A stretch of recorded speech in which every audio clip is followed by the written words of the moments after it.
Morning. If you need any more copies, here's more copies. We're holding on page 164, chapter 36, classes in session. We all come together to learn together, self-understood, in memory of these special neshamas, these special souls that were murdered yesterday. Kiddush Hashem.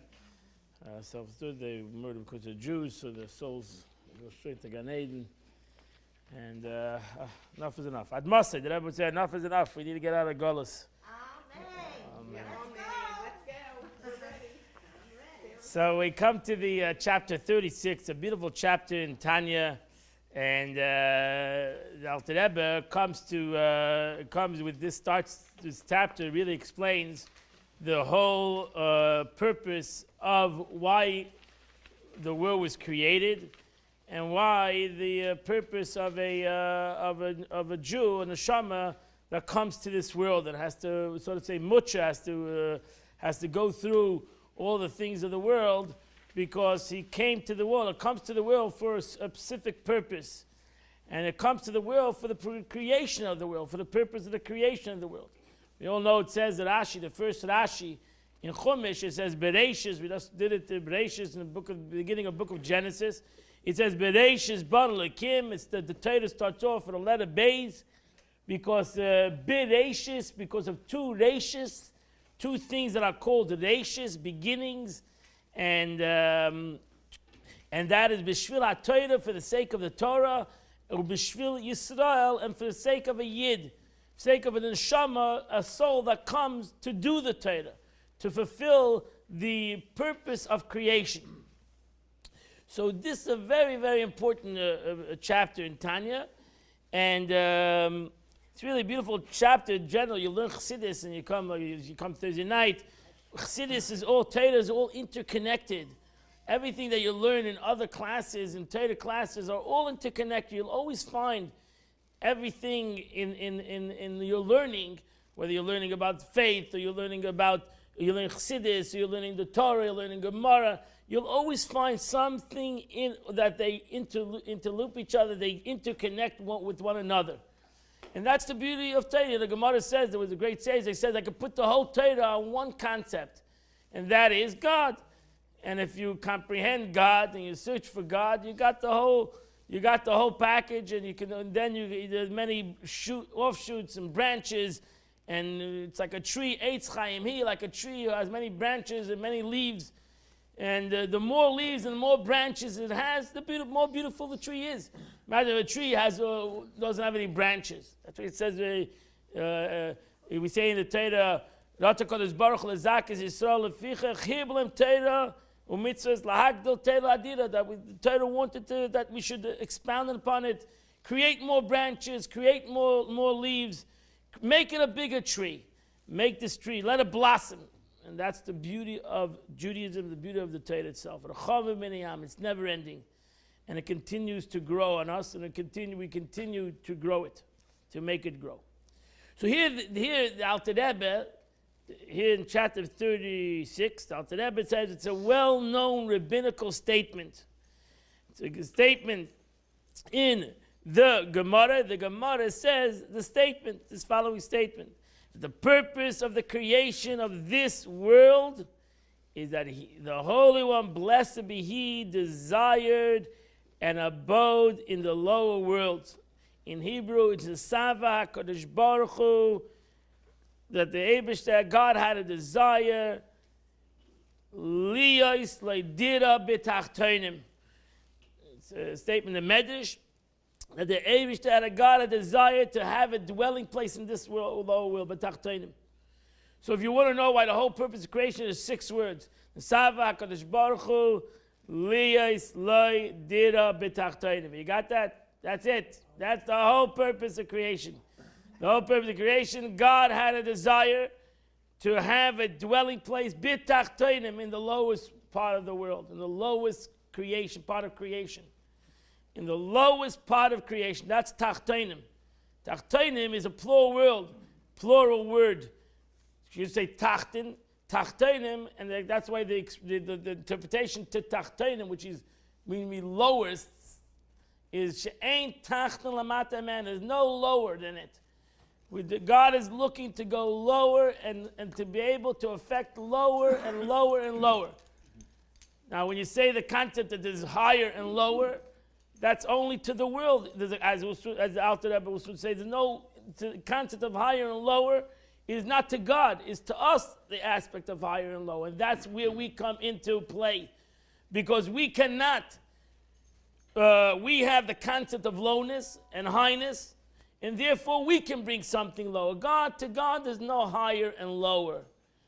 To humans, there's a concept of higher and lower.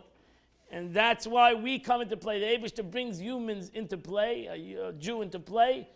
And that's our Avodah, to bring the Eibishter, bring God to the lowest common denomination, the lowest denomination. What is the source of that? I've heard it 100 times, but I never... It's a medrash. It's a Gemara. Medrash Tanchuma. It's a medrash. Which parsha does it? No, it's a medrash, not a parsha. It's a medrash. A medrash is one of it's based on the Gemara. What page would that be on? Medrash Tanchuma, Nasai 16. It gives you the medrash on Pashas Nasai, number 16. Okay, so you can look up, but you have to have a medrash Tanchuma. But would it be in the Medrash? No. Oh. No. There's a lot of midrash. Not everything can be in the medrash says because you'll have to have 25 books on each parsha. So there's a lot of different midrashim. That's the medrash says, a beautiful book, as I said. Yeah, you can Google medrash Tanchuma. I don't know if they have it in English, but you can buy medrash Tanchuma. It's a famous one. You can always be personal. Told me this, that the purpose of this, no other religion, I believe, has an exact definition of a purpose of our purpose here. Because Torah is very explicit. The Torah is not a... I think that was what got me hooked on Chabad. I never asked the source. Okay, here's the source. Tanchum, and then we can look at the Medrash. And that's what the Medrash says. Neshama Kodesh Baruch. Now the Chassidus accentuates this Medrash very strongly, and it says Neshama Kodesh Baruch. It explains almost every word. But Neshama Kodesh Baruch, the Eibishter had a taiva. It's a very interesting expression. Desired. God had a desire. Which is very expression. I say the word desire on God anyway. It's an expression you cannot really use on Kodesh Baruch. They had a desire. But that's the expression we use. God had a desire. And the answer, one of the answers why it says God had a desire, because it's a Yiddish expression, that on a desire, you don't ask a question. When a person has a desire, when you say somebody has a desire, then that is his desire. You can't say, why do you have that desire? That makes this thing above comprehension. You can say God had a desire. Why he had a desire? Now go figure that one out. Why he had a desire. When I ask you for something and I have a desire for something, you can't say why. You can say either I'm going to fulfill your desire or not. Say you don't have that desire. No, I have this desire. I'm talking about a good desire. You can say maybe if it's a negative desire, you say you don't have this desire. The truth is, when the Malach, the Eibishter, you look in the Gemara, when the God asked the angels, I have this desire, some Malachim said, no, do not do this desire. It's not going to be a good outcome. It's going to be a bad outcome. It's not going to be a positive outcome. Your desire, you might have a desire, but it's not all desires are good. And there was an argument between the angels, chesed and righteousness, and there was the Medrash says it was not so pashut l'mayla. But the Eibishter overcame all these conflicts, and he fulfilled his desire to have a dwelling place in this world. But the Eibishter understood that to fulfill his desire, he needed to have a human. He needed to have a human being that would fulfill, that would complete this desire. That would complete this desire. The truth is, even in humanity, God wanted that a man and a woman, they have desires both, and hopefully they both each other fill each other's desires. Right? That's why the first says, the Mishnah, the Torah says, man was alone, he couldn't find something that would fulfill his desire. And then the Eibishter brought him to a woman, and they would together fulfill each other's desires and bring each other to a better, a higher plateau, a higher level. That they wouldn't just come together and stay the same, they would actually come better. That was the purpose. If they came together just to be the same or to get worse, then it wouldn't be a good idea. The Eibishter God wanted these two entities come together so that they would become better. The Eibishter wanted to bring humans and God together so that there would be a better situation for them and for the world. Because God wanted that this world would become a place, a dwelling place for Him. This is, if you went to a Chabad yeshiva, you went to Chassidic yeshiva, you heard this thing over and over again, because this is really this is a very important statement. This is actually this should give you a focus in what your purpose is and what you do every single moment of your day. Are you fulfilling this taiva of HaKadosh Baruch Hu? Are you fulfilling this purpose of God or not? It's a question you have to ask yourself. We all have to ask ourselves this question. Right? So this is a very important statement. This brought about a whole concept of revolution in the world of Torah, which brought about a great conflict, as I'll explain in a moment. And it brought about a concept of which Arizal and Kabbalah explained, the aspect of tzimtzum, the concept of contraction by God, so that humans would be part of this purpose. Because the Eibishter had a desire, and He would reveal that this concept in the world, and there will be no human purpose. For God to bring humanity, humans, to become part of this desire, He needed to create the aspect of tzimtzum, that in a human being there'll be upper and lower. There'll be good and bad. Because if not, then humans would not be any value to this agenda. So the truth is, the more, in a way, there's darkness, the more humans have the capability to do this purpose in the creation of the world. That's why Chassidus in general, the Alter Rebbe in the last chapter, humans should not be afraid of darkness. Humans should not be afraid of challenges. Humans should not be afraid of negativity. That's the opposite.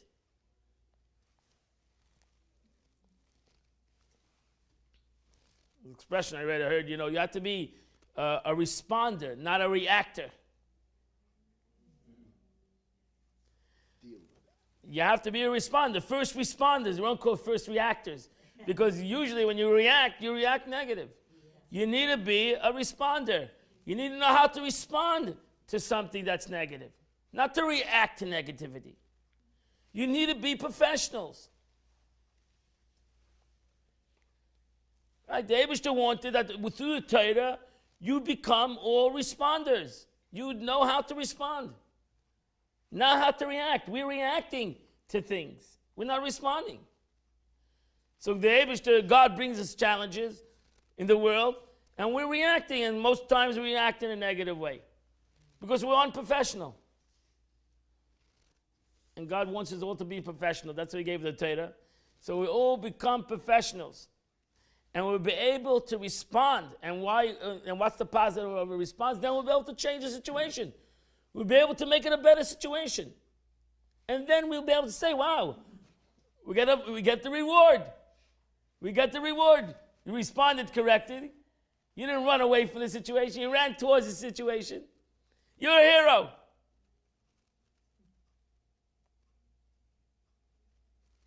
Right? You're a hero. You did the right thing. And most first responders say, we're not heroes. We did what we're supposed to do. Right? We didn't do something heroic. Well, that's our job. As a Jew, this is our job. No heroism. We have to be responding. We have to make this world a better world. How are you going to make the world a better world if you're going to run away from it? How are you going to make the world a better world? You're going to deny the situation. You're going to hide. You're going to fall over. You're going to collapse in the challenge. Then you're reacting. You're reacting to a situation. You're unprofessional. Go and get a professional.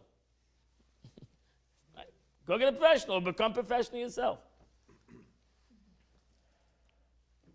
So that's what Chassidus come to become professionals.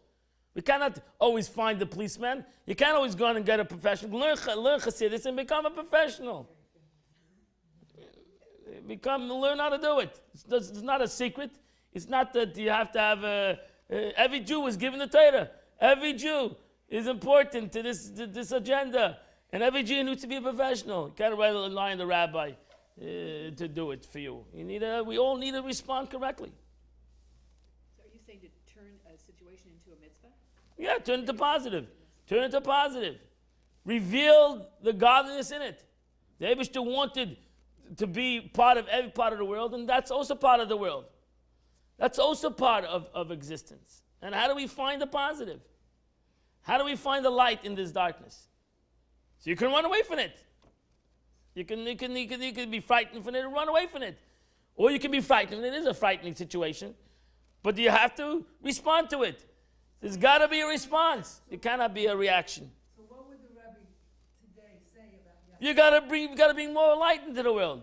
You got to bring more light into the world. You got to be proactive.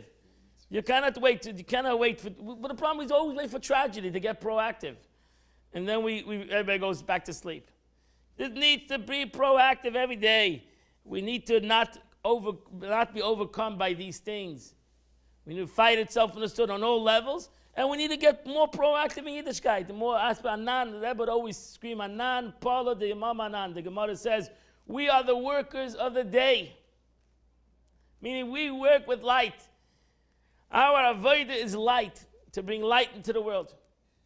If we get stuck in the darkness, we lose sometimes our purpose in the world. We're getting stuck in the darkness of life. We get entangled up. No, our avodah is light. Don't fight against evil. Just bring light.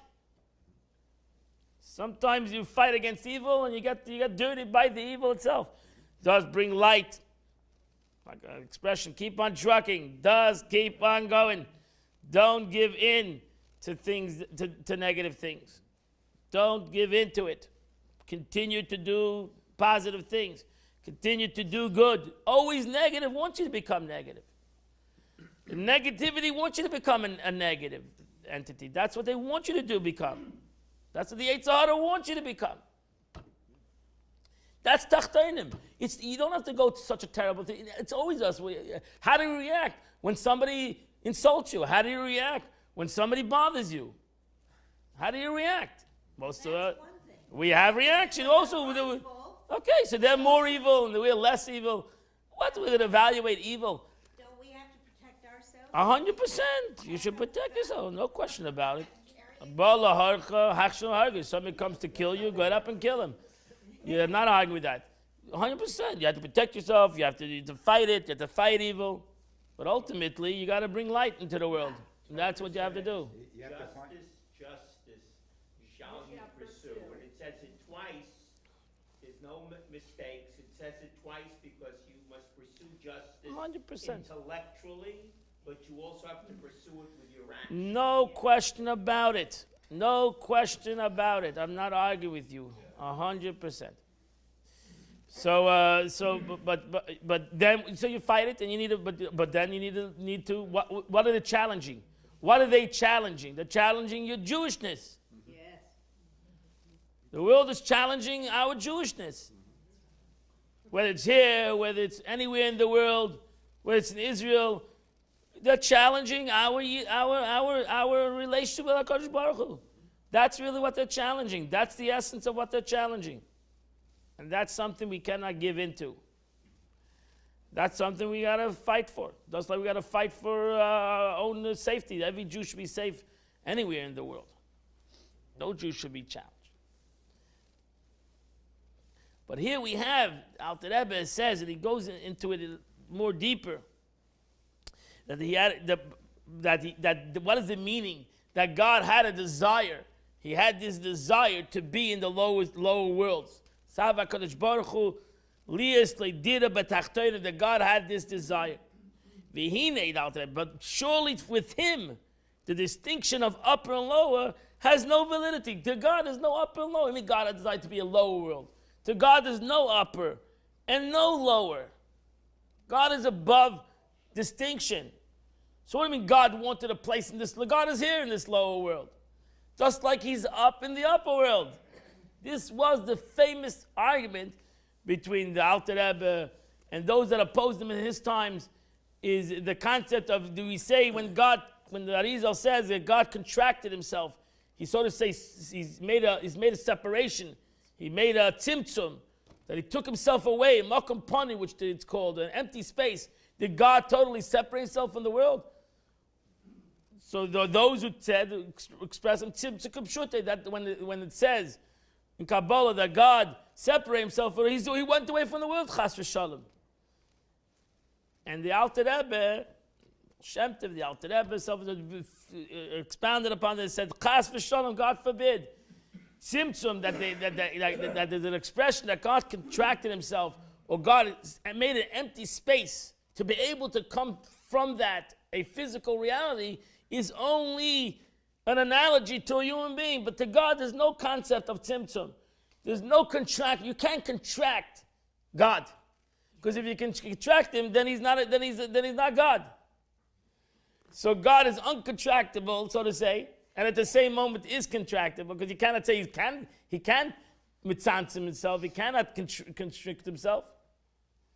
So the Eibush is above God is above analogies and concepts at the same moment that he's with analogies and concepts. Because God is infinite, or better, he's atzmus mahus.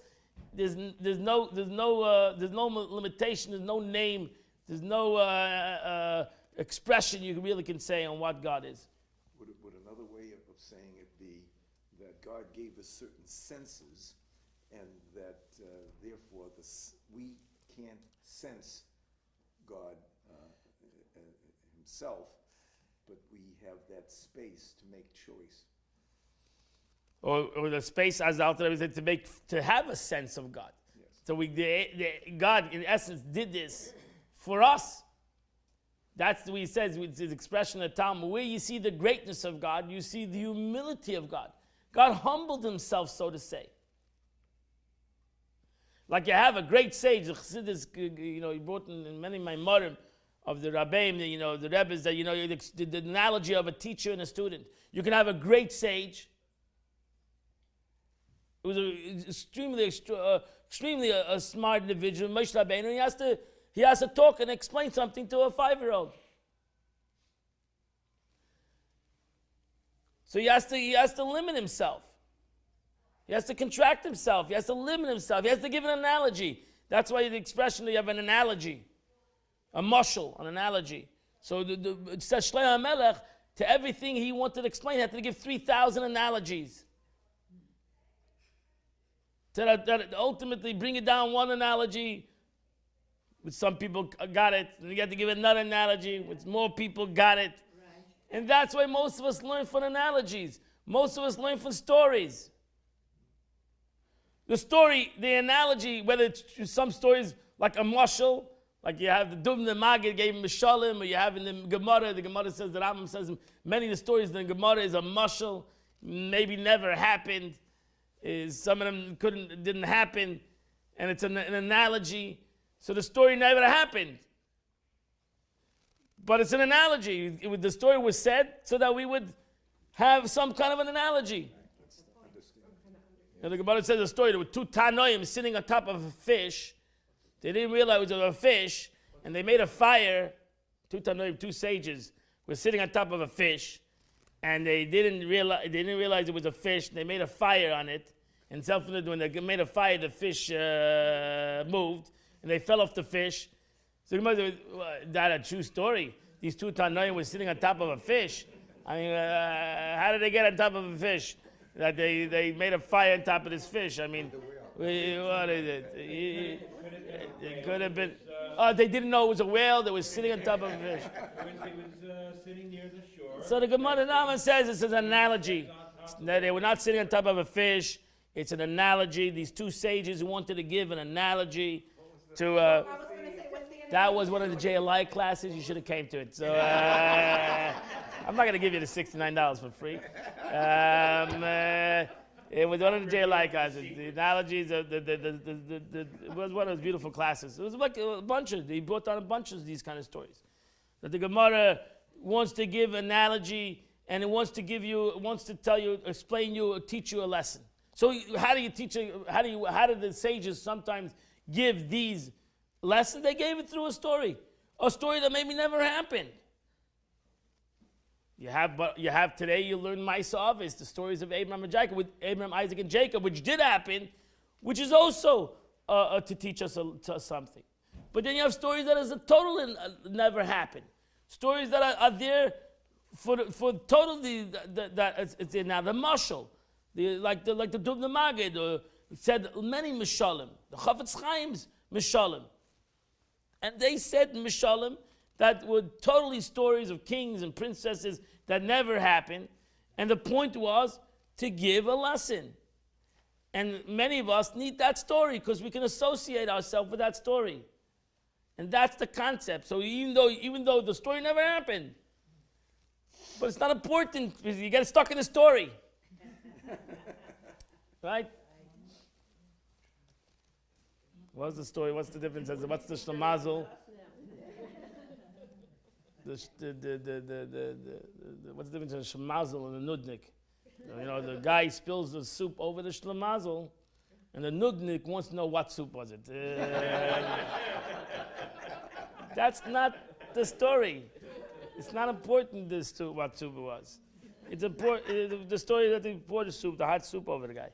So that's it. So we get stuck, a bunch of nudniks who get stuck into, what soup it was. Was it a fish? Or how did they sit on the fish? It's not that. That's not the importance of the Gemara. The importance of the Gemara, the sages told us a story to give us the analogy, the lesson behind the story. That's a concept of Tzimtzum. That's an aspect of where the sage needed to contract himself to bring up a story, and that we can imagine the story now. So we have an imagination. Now we see the picture of the story of the fish, and now, wow, what a great lesson this story has. So the sage didn't need the story. The sage knew the story and knew the analogy, and knew the teaching before the story. The story, the teaching was the tzimtzum, the contraction that the sage did was for the student. But it's not total, and it's not a total, as we learn, it's not a total, even that itself is not a total great interpretation to God's situation, because God can totally not separate himself even after he gave the tzimtzum. He cannot separate himself. You understand the concept of creation and created. You can't. The creator can never separate himself from the creation. It's not possible for the creator to separate himself from the creation. So to God, as the Alter Rebbe emphasized, to God there's no tzimtzum, there's no possibility to tzimtzum. There's no possibility for God to separate himself from the world. Because if God would separate himself from the world, then he wouldn't be here. So the Eibishter is Bel Yenim Ubetachtaim at the same time equally. Which is hard for humans to understand that. Or to imagine that God is Bel Yoinim in the upper worlds and the lower worlds the same equally. There's no concept by God El Yoinim. There's no concept by God upper and lower. There's no concept of God He's more here, He's less there. You can't limit the Eibishter in that kind of a way. It's not possible. So it's only an analogy to just so you can't limit the sage, even though he gave you a simple story. But over there, the sage limited himself. God cannot even limit himself, so to say. Can't say God limited himself. You can't say God didn't limit himself. He's above that concept, which is hard for us to really comprehend. And therefore, that is, understand what God is, as we learned tonight, to understand that concept of God. And so which we need to work on to understand that concept. So he gave us a filter, in other words. Right, so he gave us the Light filter. is still here, but we see it through a filter. We see it through a filter, not him. Not him, no. Correct. So the Eibishter gave us a filter for our own sake.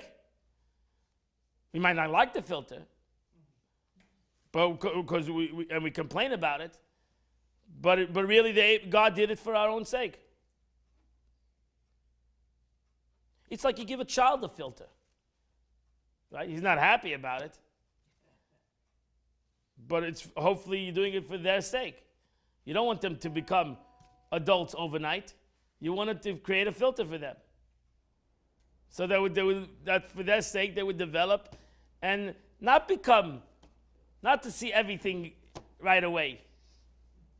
Even though they'll ultimately see it. Give it time. You'll know how to, when you get older, you'll know how to work with it.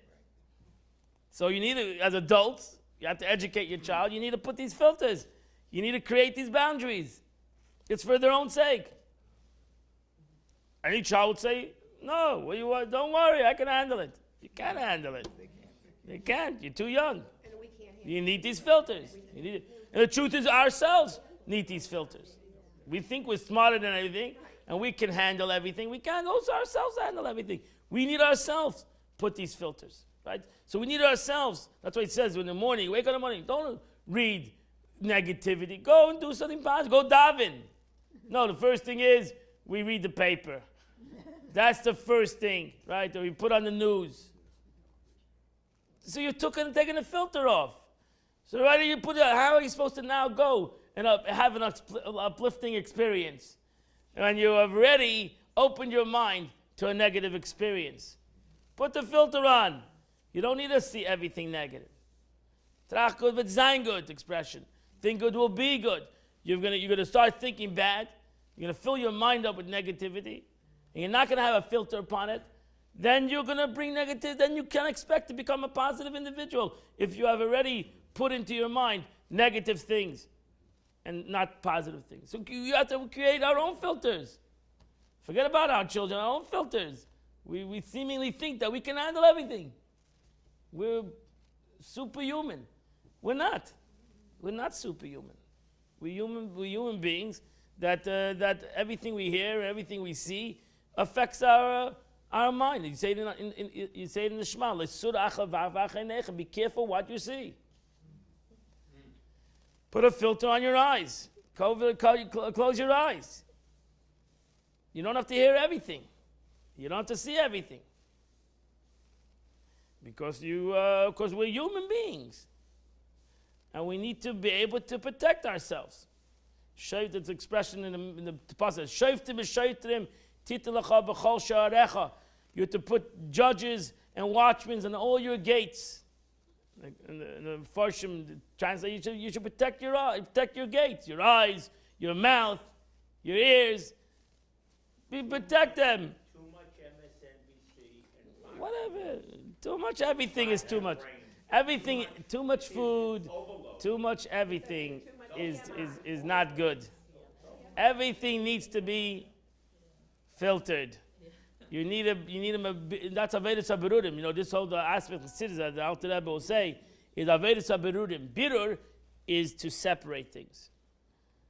Not everything needs to be taken in. You need to, like a child is a sponge. That's it, to be careful with a child because he's a sponge. An adult needs to not be a sponge. He needs to be a sieve. He needs to sift through things.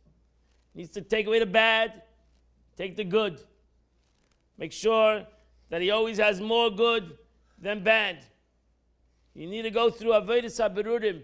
You can't run away, right? You can't close your eyes. You can't walk in the streets to close your eyes. You cannot stop your ears from hearing everything. The things aren't going to get through, and you need to be able to sift through these issues. And that's Avedis HaBerurim. Yeah, you have to be able to sift. You have to be smart about it. That's maturity. To listen to certain things, comprehend the good, and get rid of the bad. And be able to look at things in a different way. Everything can look at in this world as negative and positive. Eitz HaChaim, Tov Hadas, the aspect of good and bad. And everything, even a Torah, even everything could be looked at, and your mind can understand it in different ways. The avodah of a person, avodah of a yid, is Avedis HaBerurim, to separate it. That's it. The Eibush doesn't need separation. We need separation. We say it in last night. Avdallah, right? We're going into the world. Hamavdil bein kodesh lechol, bein lechosher, bein Yisrael la'amim. That's Hamavdil. You need to be able to separate. Can't say, oh, everything is fine, everything, let everything in, everything is wonderful. No. Everything is wonderful. But there are certain things that need to be put aside. There are certain things that need to be worked on. Some things are wonderful in itself. Some things need to be developed. Some things need to be not worked on. Some things need to be put aside. Some things need to be get rid of. Evil needs to be get rid of. You need to get rid of it. That's free will. 100%. That's not. God's not going to do that for you. I need to do it myself. I need to do it myself. God, in essence, comes on Shabbos. He forces good upon me. He forces light upon me. That's why it comes Matzah Shabbos. I'm frightened. That's why we do Havdalah, to emphasize that I've learned. I hopefully learned that as I go into the week, which I'm going to be working with good and evil, I'm going to be able to separate it. I'm going to be able to make a differentiation and an understanding between the two. I'm not just going to make it a one chunk and it's all wonderful. No, there are things that needs to be put aside. There are things that needs to be changed. And it takes me my avodah to change it. It's not going to happen by itself. Because that's my avodah. That's my service. So God can create that it should be a Shabbos a whole week, and it could be Shabbos your whole life. But that's not what God wanted. That's not what God wanted. I should go into the week. I should leave the Shabbos and go into the week. Move out. Hit the road, Jack. I don't wanted that. Go on. That's the expression. You got to go on. You can't stay in the Shabbos. You got to move on. You can say Havdalah till Tuesday. You can extend the Shabbos till Tuesday. Say Havdalah till Tuesday, in a way, in certain aspects. Yeah, you can say Havdalah till Tuesday. So you're still in Shabbos then? In certain aspects, you're still in Shabbos. Not in total. Havdalah is not to. You can drive. You can do. But you're still Shabbos in certain aspects. You need to make Havdalah. Because that's when Tuesday ends the previous Shabbos, and Wednesday starts the beginning of the next Shabbos. So you can go till Tuesday. Once. Callback shul, if you went into the shul on a Wednesday, Shoma callback would say Good Shabbos. Yeah. The smaller chadaydi is you say on the smaller chadaydi in preparation for Shabbos is your shir shalayim on Wednesday. So Wednesday starts the next get preparation for the next Shabbos. So till Tuesday goes the atmosphere of the previous Shabbos, and then on Wednesday starts the beginning of the next Shabbos. So you could say Havdalah till Tuesday, according to Jewish law. If you missed Havdalah like last night, you can say it today. Yeah. If you missed Havdalah today, you could say it tomorrow. You could always. Ruble portion of mana symbolically? Well, isn't that why, like, the days don't I have don't names, know. like, it's just in relation to Shabbos, Correct. the first day of Correct. Shabbos, So second the day of Shabbos. Correct. So the Eibishter wanted that we leave the Shabbos. In essence, we leave it. We leave the Shabbos and we let go of it, and we go into the week. We need to go into the week. And that's why the expression, we sing a song by the world. They sing a song, Al Tira Avdi Yaakov, on Saturday night. Don't be afraid, my servant Yaakov.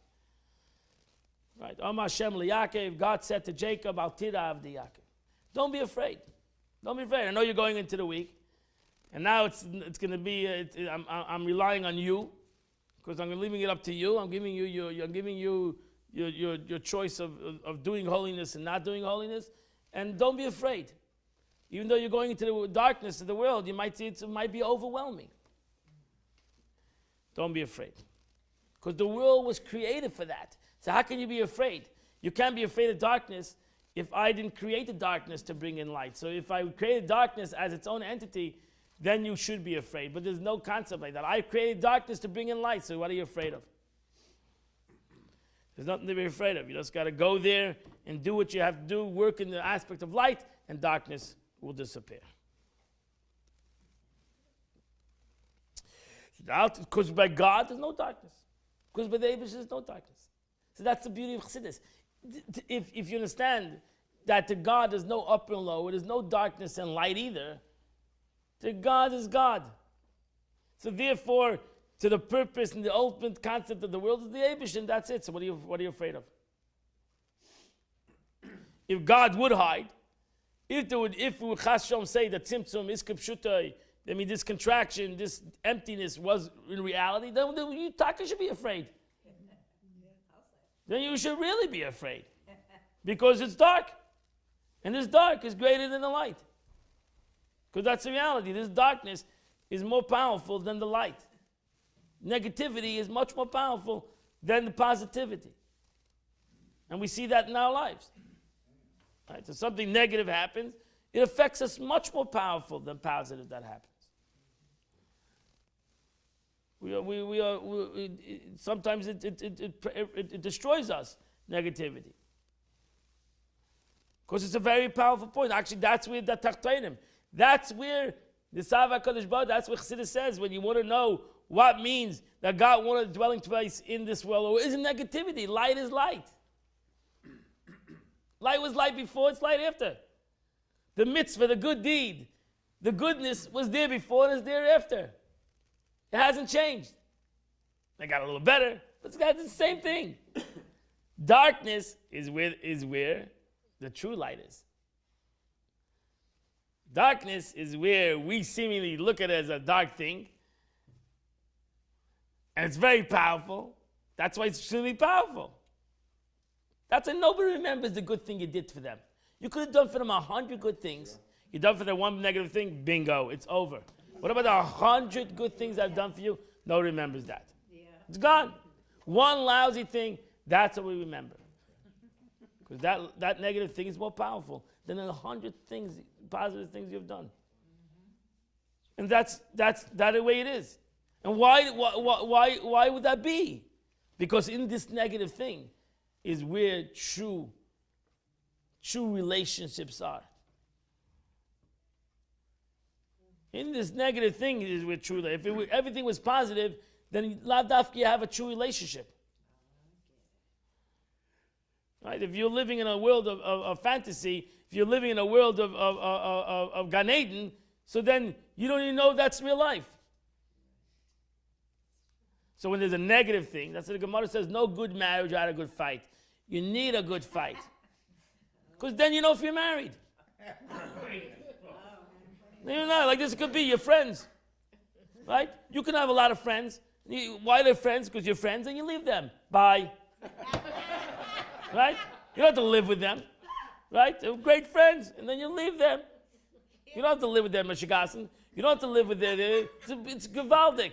Friendships is easy. Marriage is hard because you got to live with the guy. You got to live with the person. That's where it comes. That's real living. That's tachtoinim. That's real living. Is that real living or good living or bad? It's gewaldic living because it's real. Because it's real. Because it's real. It's not a fake situation. It's real life. It's real life. And that's the beauty of life. We want to live real life. We don't live a fake life. Once in a while, we want to live a fake life. Gives us a little bit some fun. But it's not real. We want to live real. We want to go through life together. And that's the beauty. So in those, I don't want to use the word darkness because that's frightening. You know, but the world, the challenge, the struggle, the tachtainim, over here it doesn't use negative. Tachtainim, the lower part of the world. That's where you're going to find the essence of God. That's where you're going to find real living. That's where we'll find the true purpose. So when we go through a struggle and even friendships, and then somebody hurts me, and I respond correctly, I don't react, I respond, then we become better friends. Because what? No, because we're reacting. We're not responding. We're not professionals. We're reacting to every challenge. We're not responding correctly. We need responding. We need professionals. We need to realize that there's a reason why we rubbed each other wrong. And there's nothing wrong with that. That's human. It's impossible that we're not going to rub each other wrong if we're going to be with each other for a long period of time. How's it possible not to? What are we? We got malachim. We're human beings. And we're going to rub each other wrong. We're not going to have a good hair day. We're not going to have a good day. It's going to happen. It has to happen. It's not possible any other way. It's not. It's not. Now, if you have beautiful situations, you never. But a normal situation, that's the way it is. And God wanted, because that's where it is. That's where it lies. So in essence, that's what Torah says in general. Chassidus says in general, where do you know my struggle is? In the struggles I don't, where I know what my essence is where there is the struggle. Right? Every policeman or every guy wants to have, he never has to go in, every soldier, I'm sure, wants to have, he doesn't have to go to fight. Right? So the Rebbe would always say, you have to have a strong army, why you have to have a very strong army, that you shouldn't fight. Right, it's prevention. It's prevention. But you have to once in a while fight. Right. Or else you have to be ready to fight. You can't say, we have a very strong army, and then the fight comes, everybody runs away. Because then, that's what Gemara said, that's what Torah says, the Kohen got up and said, if you're afraid, go home. Right. Can't have that. You can't have, I'm afraid. If you're afraid, go home. You're not only hurting yourself, you're hurting others. Go home. You need to be able to go fight. And if you have the courage and you have the stamina then God, don't worry, the Rebbe will give it to you, give it in your hands. But you have to be ready to go out to war. If you're not ready to go out to war, that's what the Pasuk says, if you go out to war with your enemy, and God will give it, God will give it to you in your hands. You have to be ready to go out to war. You have to be ready to fight the war. And you'll see that once you're ready and you have confidence, God will give it in your hands. Why? Because in essence, it was created to be given into your hands. That's what it says. The evil was created to be given into your hands. It was not created to be that it would survive forever, that it would be an entity that would be good and evil. Evil was there, so it would be given into your hands. So you would be somebody. So you would do your service with the purpose of what God brought you to the world. But if you're going to run away from it, that's why we never rectify it. We're always running away. We're always running away. We're never willing to challenge the fight. And we translated, we're good people, we're compassionate, we don't like fighting, we're wonderful, blah, blah, blah. And therefore, we never get rid of evil. I agree. I'm not arguing. You have to choose your battle. Not everybody can go to war. Physical war. Because as the Torah says, if you're achalevav, you're afraid. Some people are afraid. You kind of say, oh no, don't be afraid. I'm afraid. What I do? I'm a scaredy cat. So the Torah says, you're a scaredy cat, go home. Nobody's going to condemn you. Right? Not everybody can be. That's what the Rebbe would say. Some people need to go into the army. Some people need to learn Torah. Some people need a daven. Some people, you need to have everybody. And they're all equally important. If everybody would daven and nobody would come to fight the war, you'd be terrible. You need to have warriors. You need those guys who can take the gun and fight the war. You need them. As you need the guy who's going to sit and learn Torah and protect the Jew through his study of Torah. And one is not equally more important than the other. They're all equally important. Because you had warriors, without those warriors, you still wouldn't win. If you have those who study and nobody wants to go fight, you won't win either.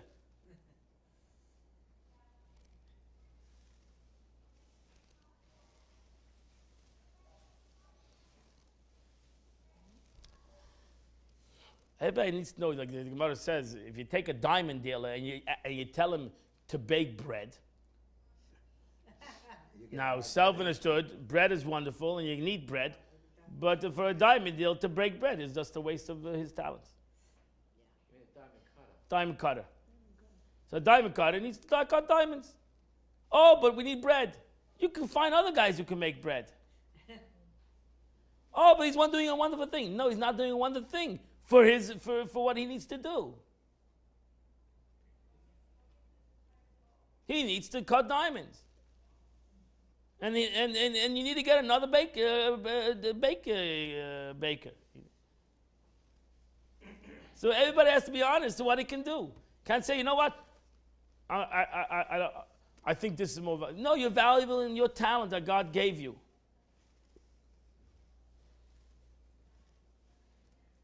It's not you didn't get this talent. God gave you a talent.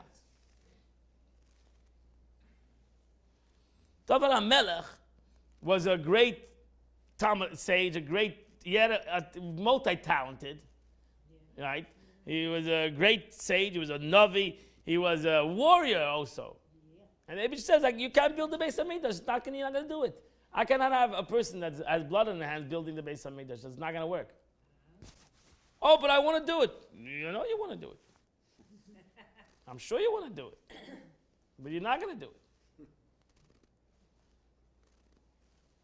Because the Beis HaMikdash stood for the concept of peace and tranquility, and you're not going to do it. I need to have somebody, I need Shlomo, like your son, who will build this Beis HaMikdash. So everybody wants to do everything.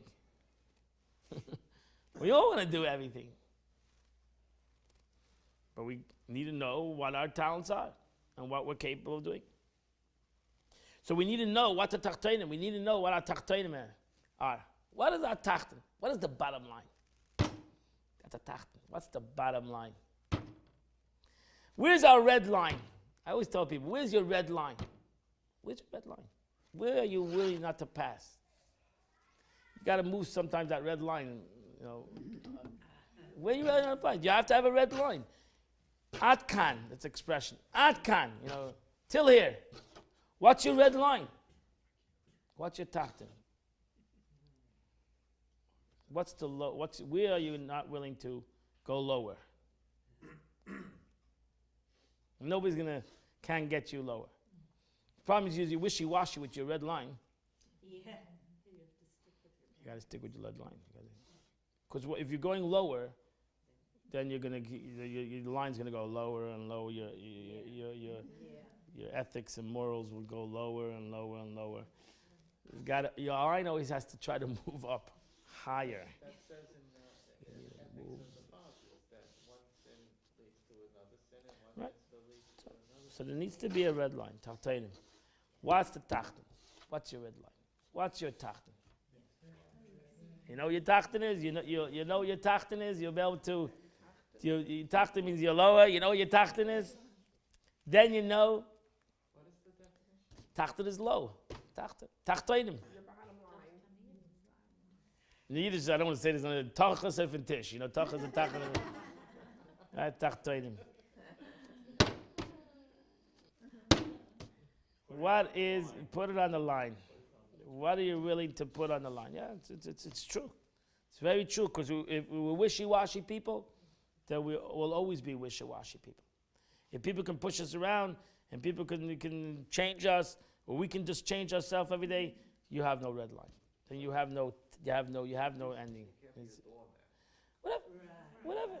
All these kind of expressions. I like to tell a guy, you have to always know who you are. You're not going to pass that, and try to always move it up. So Always move it up. Last night, as I listened to the news reports and the 11 people and all this, I started really thinking, if Donald Trump isn't right, that maybe I should get a gun and keep it in my pants, a concealed weapon. Yeah. And God forbid somebody should walk into our temple and get by the guard. Let me tell you something. I don't want to tell you this, but we have enough guns here, Baruch Hashem. Enough guns. We don't need more guns. We have enough guns in the temple. Okay. So don't get me. Don't let it. Good.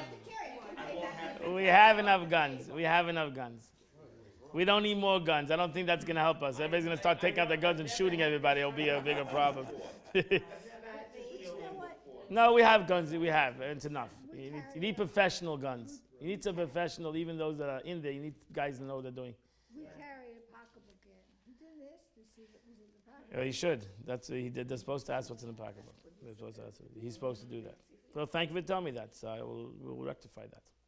Usually that's what he's supposed to do. So let's go back to the Tanya. Let's not get the guns. So the explanation of the matter, however, is as follows. Before the world was created, this is a very Kabbalistic, let's try to understand it. He was one alone, one and unique, ruling all space in which he created the universe. So the difference between before creation, after creation, was the Eibishter was Yachid. Yachid, he was alone. Then he became Echad, he became one. Shema Yisrael Hashem Elokeinu Hashem Echad. So there was nothing before. That's what we call Yesh Mi'ayin, something for nothing. Right? Calling God nothing. It's an interesting expression. Yesh Mi'ayin, something for no means there was nothing. There was nothing. Why is it nothing? Because this, in essence, that's the only way we can express in a negative way of you can't say something, because the second say there was something, so what was something? What was the something? What was it exactly? Well, there was nothing, because time and space, what humans, we comprehend as time and space, was not there, so it was nothing. Then the Eibishter created a something, a yesh, a something. Then one means a something that has time, it has density, and it has time, and it has connected time, and it has a concept of space. So the Eibishter created time and space to begin with, the aspect time and space. And then everything else in the world is always connected to these two concepts, the concept of time and space. And that's when the concept of echad, unity, came into existence. Unity. Shema Yisrael Hashem Elokeinu. You don't say Hashem Yachid, you say Hashem Echad. The Eibishter is one. What is that belief? What is that concept? That God is one with the world. That the Eibishter, to God there's no separation. There's no God is not unique. That's a mistake to people. God is not greater, more powerful. See, that God is greater than us. He's more powerful than us. No, God, as we learned that God created greatness. No concept of greatness to God. There's no concept of bigger and smaller to God. There's no aspect of, I'm a billionaire and God's a trillionaire. So therefore I have to respect him because he's a trillionaire. And a trillionaire is greater than a billionaire. Right? That's the concept of God is greater than the world. Or I'm powerful, but God's more powerful. God is the commander-in-chief. God is the God of all gods. So there's a lot of gods, and he's the big John. He's the Don. He's the head honcho. Right? No. There's no, the Eibishter is not in comparison to that aspect. The Eibishter he's one, he's unity. He is the essence of things. He's the essence of things. Yachid is unique. Echad is unified. That's what the Rambam says. What is God? What is our understanding of God? Is that God is one. The true there's no unity. The Rambam writes, there's no unity in the world like the unity of God. There's no oneness in the world like the oneness of God. There's nothing in the world like God, because God doesn't need anything, but everything needs him. I'm so for Tomo. This is why I quit Tanya. Start over. No, this is not Tanya. I just said what I just said was not Tanya. Was the Rambam, Maimonides. And Maimonides says this is halacha. He doesn't say this is a philosophy.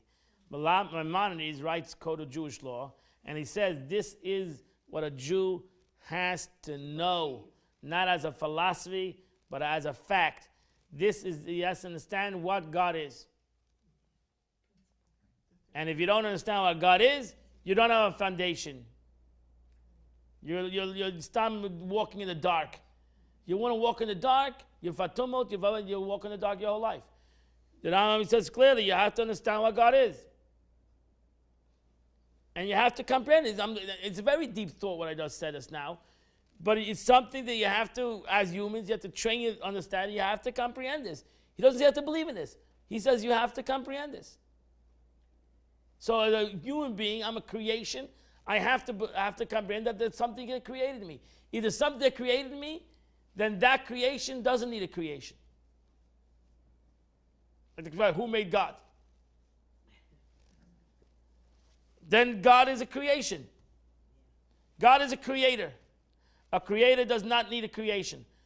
A creator can be, that's what we say, Adon Olam Hashem Malach B'Terem Kol Yitzur Ra. The Eibishter was before creation, after creation, it's all the same.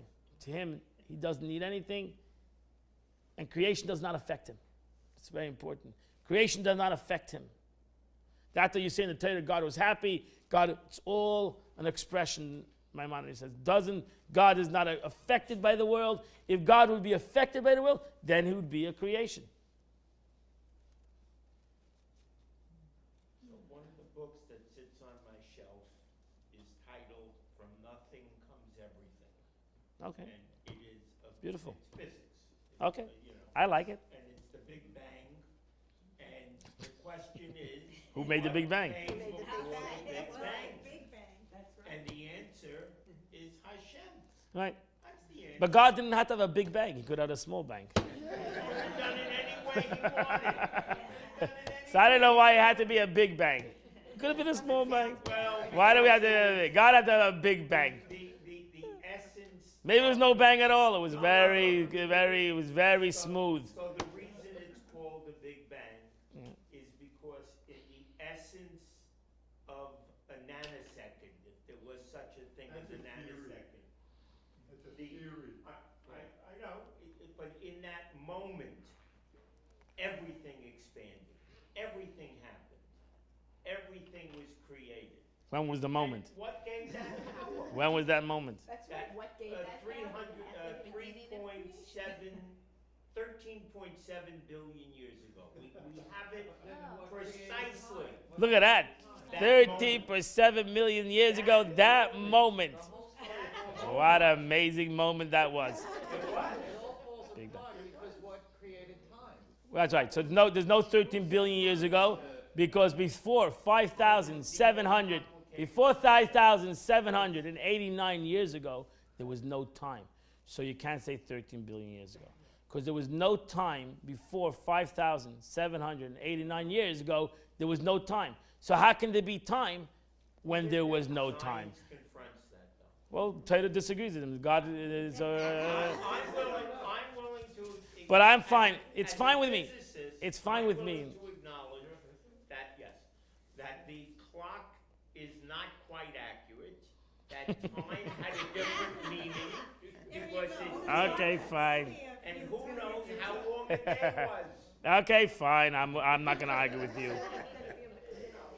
So this is okay, right? That's the beauty. That's the beauty of Torah. It's not based on human understanding that can change.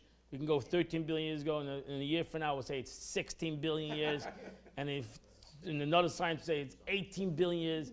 It's all good. It's all good. It's all good. Truth is, I was not there 5,000 years ago. I was not there 13 billion years ago. So to me, it's all the same. But what's the difference to me, 13 billion years ago or 5,000 years ago? Yeah, exactly. Doesn't make a difference. It's all the same thing. Let's continue. Let's just learn a little bit more. I don't want to finish the paragraph. And this, so if you comprehend this, even this paragraph, that the Alter Rebbe says, such a powerful paragraph. Before the world was created, he was alone, one and unique, ruling all space in which he created the universe. It is still the same now. That has not changed. The world does not change. To God, the world did not change him. So to God, he's the same concept that before creation. That's what we say. You say it in your prayer every day. Adon Olam Hashem Malach B'Kerem Kol Yitzur V'Hu Haya V'Hu Yiveh V'Hu Yeh B'Sifar HaDevish did not change. God does not change. That's one of also the principles of Maimonides. God, anything in creation changes. God has no change. If you say God changed, then you don't know what God is. That you can say that God changed, then you don't. Then you have a perception of God that's not a Torah perception. And the world wants God to change, but that's not the concept of God. It's not possible. The Rambam didn't say that it's not even Jewish way. I still use those words, and that's not correct. The Rambam says you have a false God. It doesn't make sense. If you're a logical person, an intellectual person, you will understand that's impossible, this concept. It's still the same now, and so far that he is concerned. God did not change. To God, the world and not the world is exact the same thing. To God. There's no difference that there's a world or not a world. You got that? Right? Because the world does not change him. To me, it makes a difference. Not to God. It doesn't make a difference whether there's a world or not a world. But at the same moment, he wants the world. Right? The Sava Kadosh Baruch Hu, God had the desire to have a world. Does he want it or does he need it? No, he wants it. He wants it, But but doesn't doesn't he need create it. it? Sure he needs it. He wants it. He needs it. He says he needs it. He says he needs it. David says, I need the world. But not that he needs it like me and you need something. That we cannot survive without it. When we say we need something, is we need it. And if we don't have it, we're in Sardis. The Eibishter's needs are not like our needs. We're using human terms that doesn't fit to God.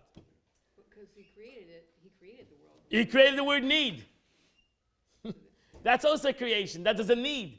Why would there be a need? Why wouldn't everything be there? The truth is, when the Eibishter created the world, put Adam and Eve in Gan Eden, there was no need. Everything was there. There was no needs. They didn't need clothes. They did nothing. The whole concept of need, that we need. I'm in need. I'm needy. I'm needy. It's awareness. It's a something we're lacking. We're needy. We're constantly needy people. We need relationships. We need money. We need food. We're constantly in need. It's like we're like animals. We're constantly in need. Constantly in need. We need something. We're in need of others. I need love. I need understanding. I need respect. I'm always in need. Quick, someone give the rabbi a hug.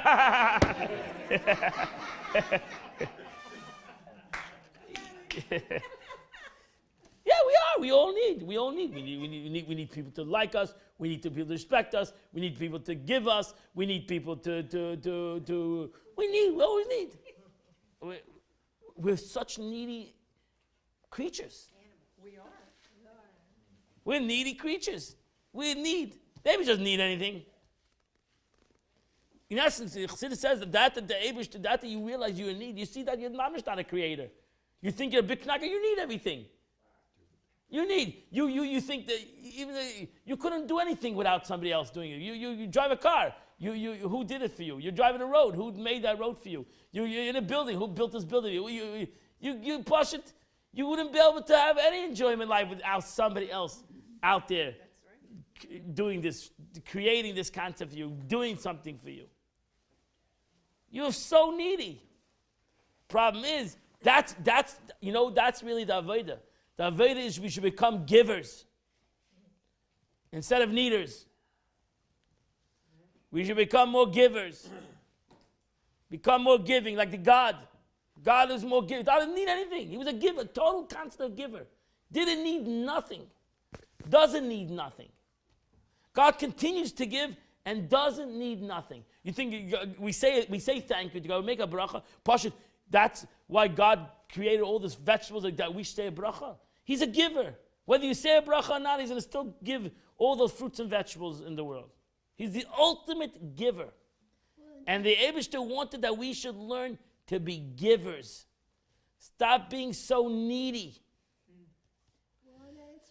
Be a giver. Give it to another person. Be uplifting another person. Then because you're going to fall into your need. You become self-consuming. You become totally dependent. You cannot live anymore. Everything you're not happy because this guy said hello to you. That guy didn't say hello to you. He didn't give you anything. That guy didn't honor you. The other guy insulted you. The fourth guy. What are you so needy for? What do you don't have your own. I don't have my own self-worth that I need to have everything and everybody. Be a giver. Be the giver. You don't have to be only the receiver. Maybe by giving, you receive yourself. That's why the Mishnah says, who is an honorable person and one who honors others? Receive honor from honoring others. So receive the need from giving instead of only receive for receiving, because you need. Give, and that will be your receiving. Can you receive that? Like the Eibishter. The Eibishter gave, and that's enough for him. He's a chesed, he's a giver. And he receives all his love from giving. Even though he keeps on getting abused and used and abused. And kvetching, nobody's happy. Everybody doesn't think he's done enough for them. Everybody thinks he's not there for them. Everybody says, where has he been lately? Everybody's complaining, right? One negative thing happens, where's God? Where's God? You have a tree outside your house. Where's God? You got up there in the morning. Where's God? You're alive. Where's God? What do you? No, we forget all that. That's human being, because we're in need. We are constantly in need.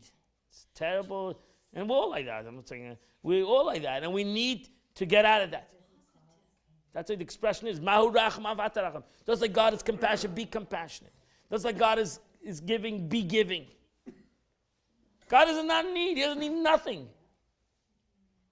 He's the ultimate giver.